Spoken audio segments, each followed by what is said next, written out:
following is a Comfortably Zoned Radio Network production.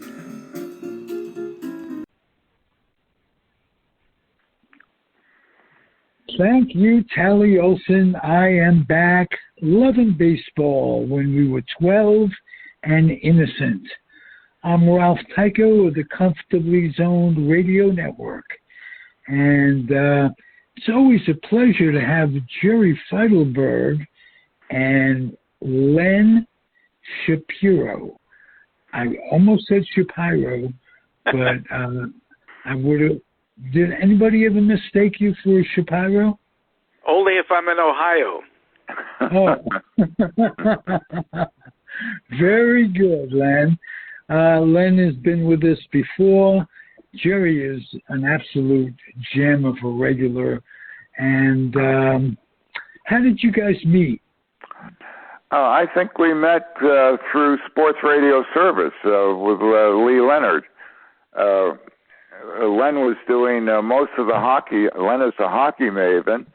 I think I told you that Len worked for the California Golden Seals when it was owned by Charlie Finley back in the 70s in the NHL.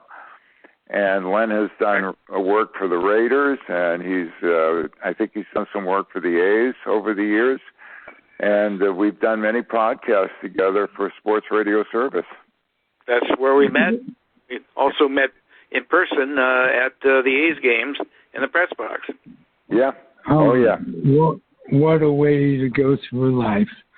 A press box, watching sports, talking about sports, reporting about it, getting the cathartic feeling that one gets in this business when they express their opinion on whatever media they choose, whatever media will have them in most cases. And no media had me until podcasts came along. And it's been fun. And what do you like most about hockey before we get into baseball and where you were at age 12? What year was that? 62, 60, not 62, 58, right? 59, sorry, 59. I was born in 47, so 1959 I would turn 12. Boy, I'm your senior by 1 year. And Jerry, you are the senior of seniors in this group. Congratulations for making it this far. Congratulations to you and me, Len. We made it to the point where we've lived life expectancy, and that ain't bad. No, ain't bad at all. Given everything. And we have what we Yidden call seichel. We still have our brains, and that's very important as you age. And Jerry is an inspiration. A few years older than me. You have got it, and Len and I are right behind you, and we'll catch up someday. We will catch up. No question. So, Len, what do you like about hockey? Well, I've always enjoyed the speed of the game, and again, I was kind of infused by my parents. We were originally from New York, and they were both Ranger fans. Well, actually, Ranger and New York American fans. My mother, she went to the old Madison Square Garden with her brother and saw New York Americans. So I got it by osmosis, or whatever it's called, that I started following hockey. And we lived up in Seattle. We started following Seattle Totems. Then when we moved down here, there was about 3 years where there was no hockey until the Western Hockey League's Seals showed up at the Cow Palace.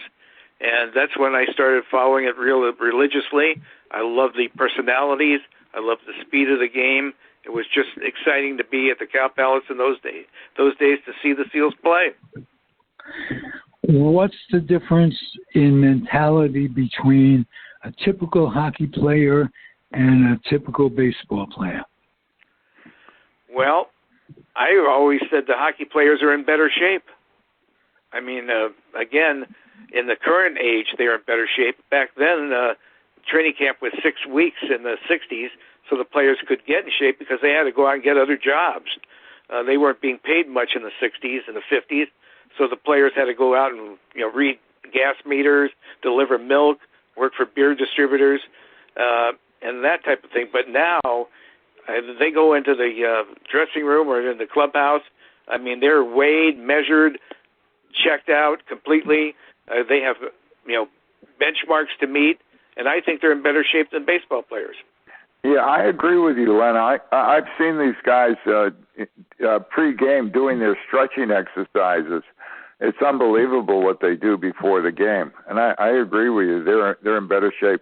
If I may interject, my first hockey experience, I used to listen to the Boston Bruins on the radio, and I was either 12 or 13, and I went to Boston Gardens. And I sat way up in the rafters of old Boston Gardens. Cost me 75 cents to get in. And I saw the Boston Bruins play the Montreal Canadiens in my first hockey game in Boston. That hooked me for life. It was unbelievable to see it in person. So much better. And, of course, I would listen to the games on the radio when they were in the Stanley Cup playoffs, and the excitement when there was a goal scored, it was just unbelievable. Hooked for life. Well, we say the same thing here. We had the same thing here with Roy Story. We got to listen to the 62-63 playoff game that went 7 games, all over, half of them overtime. 4 games went to overtime, including the final game, and I was hooked after that point completely. I mean, I was following it before that point, but when that game happened, totally into hockey. I was going to say the skill of a hockey announcer is no comparison to anything else in the media. One has got to be really on it. The concentration it takes and the preparation and learning the numbers and the lines they come in on and what to expect. And wow, I really have a high respect for the guys I listened to growing up in New York. Jim Gordon was one.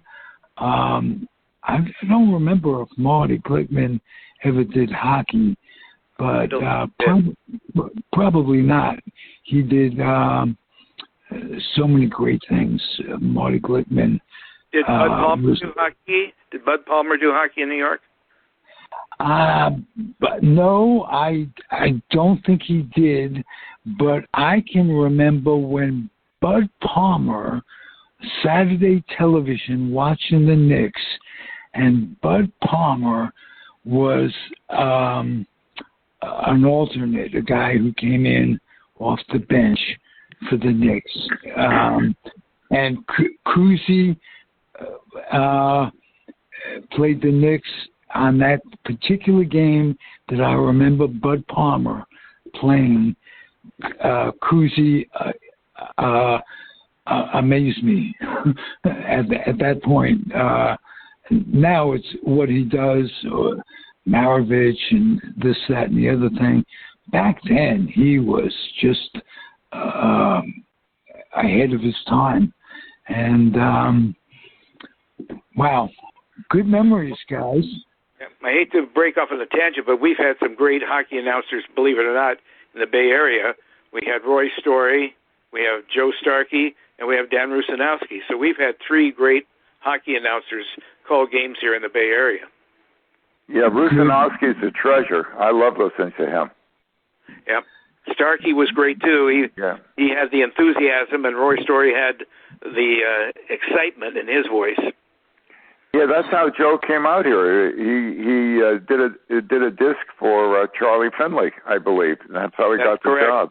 Yeah, that's correct. He was sitting up in the upper deck there at the Oakland Coliseum, and he would do tapes and put enough together that when he went back to Chicago, he went and visited Charlie Finley and basically got a job. Wow, and he is incredibly versatile. If I'm not mistaken, he still does tennis, did Cal basketball for a while, or Cal football, rather, for a while. For a long time. He just retired from Cal football. After 46 years, or 48 years? Something like that. We were on a cruise about 10 years ago from Rio de Janeiro to Santiago, Chile, and we were watching the 49er game against the New York Giants on the playoff, and the Niners lost the game, and we're going down the elevator, and Joe was standing right next to me. So he said, I never expected to see anyone from home. And so we invited him to join our group. We had 4 couples on the thing, so we invited him, and we had this nice dinner together, and he told us all the stories of how he was from Chicago, and I think he went to Loyola in Chicago, and then he got the job with Charlie Finley, and he said he had to give up the Niner football because the Pac-12 scheduling got very difficult for him. You remember the games used to start at 1 o'clock, and they'd be over at 4. He can get on a plane, and then if he had to go to Green Bay, at least he'd get there and get some sleep. But the games were starting. He didn't know when the games were going to start. 7 o'clock, he'd get through at 10, and it just wore him. He couldn't do the 49er games, so he gave them up and just concentrated on Cal football. That is correct. What do you like most about baseball, Len? The Baltimore Orioles. All right. My condolences. Well, we finally may have a team. They had a good year last year. Yeah, they had a good year last year, no question. They got some good young talent. Adley Rushman, the catcher, is definitely going to be a superstar. Again, they're still lacking in the pitching department, but they may get better. Who knows? The team has definitely been through a long period of bad pitching, and that's what's kept them out of the playoffs and out of being a over 500 team. I mean, gosh, they have 3 straight years of 100 losses. But the reason, I think I told you, Ralph, on the first show they were on, how I got interested in the Orioles is, we were going to the Giant games in 58 and 59, and there was a center fielder named Jack. When you were 12, right? Things come around. There was Jack. Who is, besides Willie, and you? I think you told me this before. Who did you really dig on the Giants? Besides Willie, Jackie Brandt went to Baltimore after the Giants. Correct. And was a pretty darn good fielder. He was one of the first that the Giants,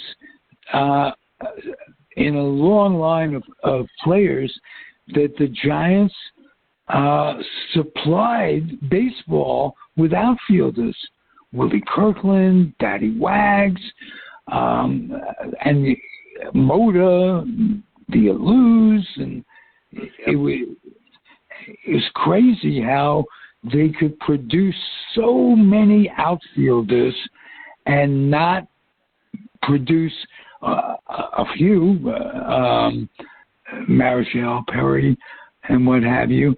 But after that, there was it didn't compare to a Dodger pitching staff, and I just wonder how that could be.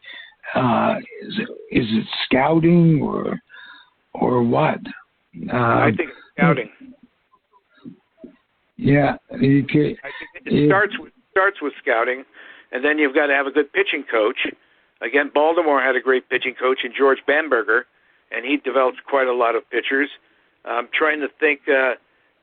The Sherry brothers, Norm Sherry, was it, or Larry Sherry? Norm was the catcher, wasn't he? Yeah, Norm was the catcher. Yeah, Larry was the reliever. Yeah. Yeah, and I think that Larry became a pitching coach, and they developed some great pitching staffs whatever team they were working with, and that's a crucial part of it. Again, my humble opinion is scouting, and then a good pitching coach to take over and develop them. Right, and not have the type of organization that will pitch a player into the ground, so to speak. You have to come out lucky that a lot of it is just luck of the draw, where you are, and what have you. Len, what do you attribute to the recent proliferation of injuries to the pitching staff on all teams? And I'm a Met fan, so I know from this. But is there any one thing that you attribute to it? Well, it's definitely not overwork, that's for sure. I mean, again, since Tony La Russa and Dave Duncan installed the 100 pitch count, I still think there's a lot of players that get Tommy Johns, but before that point, pitchers would go, Juan Marichal, what did he go, 20 innings once? So I don't know what the real problem is. Again, you could probably, look at the real bad point of it and say it might be steroids or human growth element that gets the muscles too big and they can't handle the ligaments.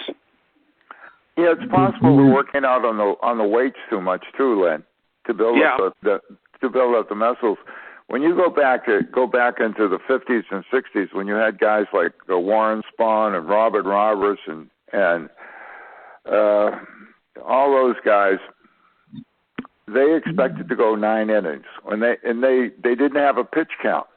And now if you go to a game, if a pitcher lasts 5 innings and he's at 100 pitches, he's out of the game.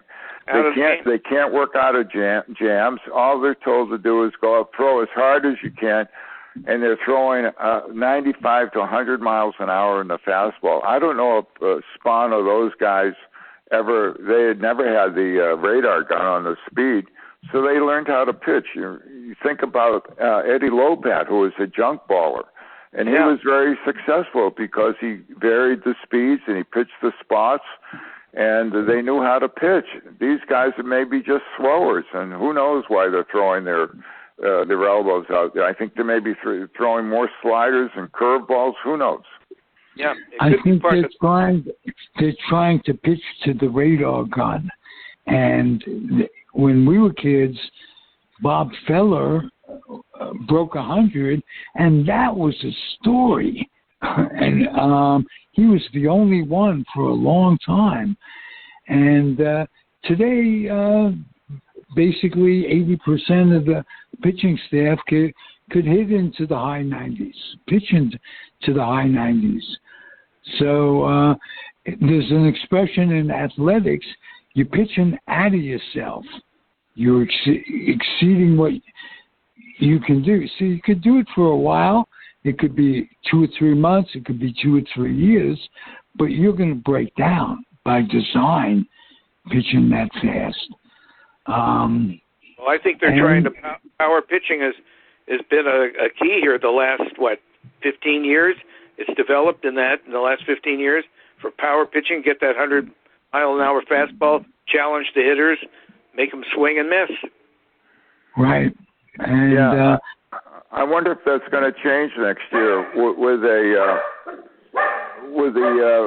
you have to throw the pitch clock, and then they have in addition to the pitch clock, they don't have the shift anymore.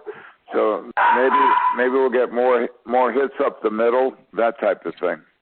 And you got the balk thing. If you throw over to first 2 or 3 times, it's a balk, or you give up a base automatically. So that takes away from the game. Little by little, they're making the bases larger, or bigger, so that basically it slaps the rule book in the face. by saying you can't compare what Maury Wills did to whoever's on the base paths today, for instance. Because it's gonna. What is it? 2 inches? That's a big difference when you're trying to steal a base. A couple inches gives the runner the advantage. Absolutely. And so what I call it, basically, they've whored out the game for many, many years. It is not what it was, but it's still the best there is. We got to say, we keep coming back for more and loving it. So what kind? It's too late for me to change from baseball. But I do miss hockey, basketball, and football when they're not around. So what can I tell you? Tell me what sticks in your head, Len, from when you went to Seal Stadium as a kid. The one thing that sticks in your head. Well, you were again, Willie Mays, the debut of Willie McCovey, these types of things were there. Pitching of Juan Marichal, and those are the 3 big names that I remember that really impressed me when I was that young. I wanted to get their baseball cards and have them in my collection. And I guess, you could always say Willie Mays was the best player that I ever saw over the last, century. I'm not a century guy, but over the last century of baseball. And I really, that's what sticks in my mind are those guys, Marichal, Mays, McCovey. How about Cepeda? You also got to see Davenport come up. Yeah, Jimmy Davenport. So Jimmy Davenport. And the cricket player, Andre Rogers. I don't know if you remember him. Not very well. Not very well, but few do. And Andre does not remember any of the 3 of us. So we got to say fair is fair, right? How has the game changed for you as a fan positively, and how has it changed negatively? Positively, I think it's better ball players. I mean, the players have improved their all their capabilities, throwing, running, the pitchers. I think that's the thing that's a positive in my mind. The negative is not necessarily on the ball field. It's the way their business is being run, where you're paying $14 for a beer. Yeah, well, you brought up business, and we can't leave the program without talking about the A's situation, and are they going to stay or are they going to go, and what's happening with the organization as a whole? Because last year was, in terms of attendance, was a disaster. They averaged less than 10,000 people a game, and that was paid for tickets, not people actually in the stadium. Well, again, they're not promoting the game. The A's did not do that many promotions. The promotions they did were kind of weak, in my opinion. Again, I know there's guys that probably thought it was reasonable, but I didn't think they really the moves they make are demoralizing for the average fan. Oh, yeah, you trade away your star players. What are you going to do? 5 times? And then raise your ticket prices. Yeah, exactly.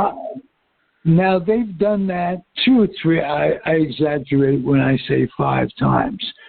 But at least 3 or 4 times, they have developed guys and traded them off. Some have succeeded, some haven't. But can you expect a kid or a young adult or an old adult to develop a loyalty towards whomever they're watching for whatever reasons they're watching? And you want continuity. You want that memories to be cemented. I remember when Mike Bordick was this, that, or the other thing, and you want that. And then Weiss came in and blah, blah, blah. But that's what keeps a baseball fans like the three of us, our memories alive. If we just went to one game and saw one guy, and then because the expense of a ticket, working stiff like myself, non-working stiff. How about that? But a stiff, I got to give myself that. You can't afford tickets, but once or twice or three times a year. That's crazy. That's crazy. So I can't believe they traded the catcher away. I can't believe they traded Chapman away. I mean, it's just amazing that they develop these players. The fans get to love them, and the next thing you know, they're on the train to the next city. Yeah, well, they traded Murphy away, and they had team control over him until 2025, and the Braves are only paying him $6 or $7 million. I think they're paying him. He's got a graduated contract, but this year he's only going to get $6 million. The A's, I think, are paying Aledmus Diaz. I think might be the highest paid player on the team. He's got a 2-year contract for $14 million, $7 million a year. I know if you just jumped off a spaceship, you go, they're only paying him $14 million. That's $7 million a year. They're only paying him $7 million. Like if you were in the 50s and you took a time ship to 2023, you'd be absolutely amazed. But you know what? You can't blame the players.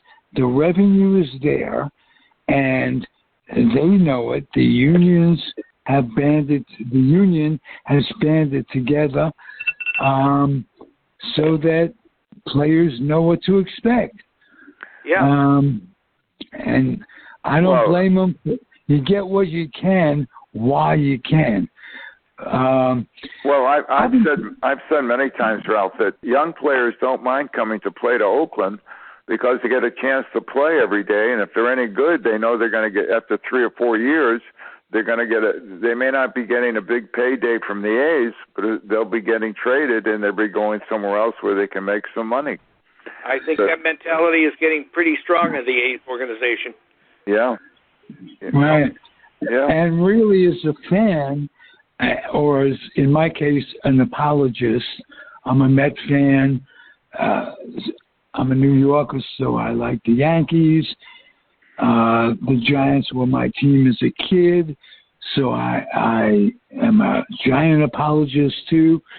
But if I were a Met fan, and I was when things were going bad, I was apoplectic. I couldn't believe some of the moves the front office were making, and I'd voice my opinion, and which is part of the game. But never was it as bad as being an East Bay fan in general. You lose the Raiders, bring them back, destroy the ballpark's ambiance, and then move them again. Yeah. If I'd be absolutely. I like the A's. I like their memories, but I don't love them, and it's hard to love them when you don't know if they're going to pick up a newspaper that they'll have moved to Las Vegas or Nashville. That's the latest thing that hangs over the A's is where are they going to play, here or Las Vegas? That's got to hurt them than anything else. And you know what's really sad? It would be nice if they had 2 ballparks across the bay and you could see the ballparks facing each other. Because, believe it or not, a lot of fans don't realize that as late as 1989, both teams were drawing over 3 million fans. So there's money here. There's a number of counties that do very well. Alameda County, Contra Costa County. They're drawn from the peninsula. And it's a disgrace that they don't have ownership, that, as Jerry will tell you, we don't hear it's crickets from the owner. Am I correct, Jerry?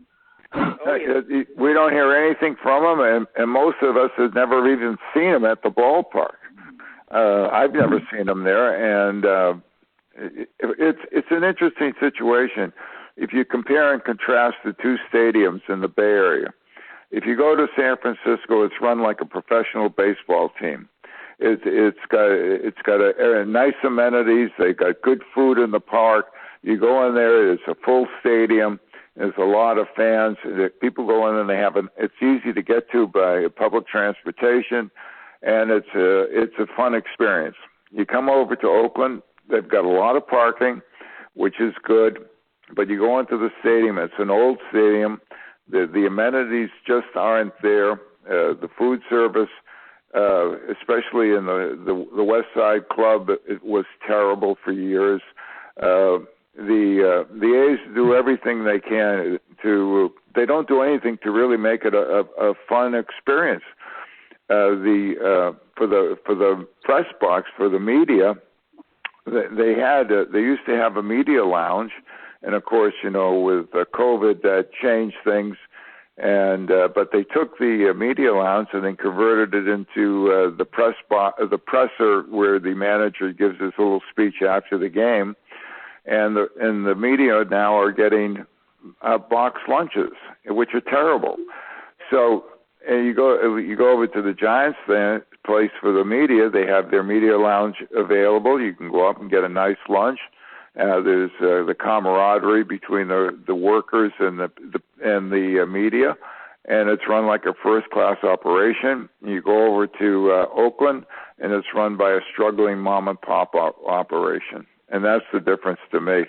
And it's not a first-class operation. It's not a fun place to go anymore. Yeah, it hasn't been a fun go for people in, 10, 15 years now. As soon as they started trading away star players, that's when things started going down on the field. In the stands, it's just as you mentioned earlier, Jerry, keep raising these prices for mediocre baseball. Yeah, it changed. When Walter Haas owned the team, he was really dedicated to keeping the team in Oakland. He was trying to make it a fun experience for the fans, and it's up through the late '80s and the early '90s. When the teams were good, they would draw 2.73 million people a year. And then when Walter passed away, it was sold to a couple of real estate developers. They had it for 10 years, and then they sold it to John Fisher, and they used Lou Wolf as the front man, and Wolf was trying to get the stadium down in San Jose or Fremont or wherever they could go. And they started alienating the fans. We want to leave Oakland, but come and spend your money. We want to leave Oakland. Come and spend your money. And so fans lost interest in the team, and of course, when they used to have that nice view before they built Mount Davis, and it was a little bit different. Before they built it, the bleachers were closer to the players. Back in the 80s, when they had Ricky Henderson and Dave Henderson, fans out in the bleachers could talk to the guys. Now they can, they put them so far back, and the seats aren't really great seats out in the bleachers. But the fans love that out there, and the A's got a solid base of fans that love the A's, but the A's don't love them back. and with all the talk of moving to Las Vegas. Now the fans can talk to the players' agents. Yeah, right. Things have changed a little bit. You both love the game still. I can tell it in your voice. Oh yeah, spring training starts in about a month. Yeah. Beautiful. Would you come back and be a partnership as guests for a time or two in the future? Oh yeah, absolutely. Len? Yes, I would. Oh, beautiful, beautiful. It's the Comfortably Zoned Radio Network, Lovin' Baseball when we were 12 and innocent. One final question, Len. Yes. How aren't you innocent now where you were 12? What about baseball took your innocence? Wow, that's a tough question. I guess when I got emotionally involved with the team, I mean, both up in Seattle and then down with the Seals. I keep saying the Seals with the Giants. Definitely, that's when I really started baseball. When you get emotionally involved with the team, you live and die with it. Beautiful. Good answer, Len. Come back again. As I say, Jerry, you know how I love you like a brother. Yes, sir. Okay. Keep healthy. And love to your wonderful mate, Isla. Okay, I will. Thank you. Okay. And like I say, Comfortably Zoned Radio Network. I'm Ralph Tycho, the weak link of it all. Adios and happy trails. Bye-bye. Bye-bye. Bye. The proceeding has been a Comfortably Zoned Network production. You are advised to keep your dreams wet, your humor dry, your children and grandchildren out of military recruiting offices and off the laps of clerics who wear dresses. Thank you for listening, everyone. Happy trails.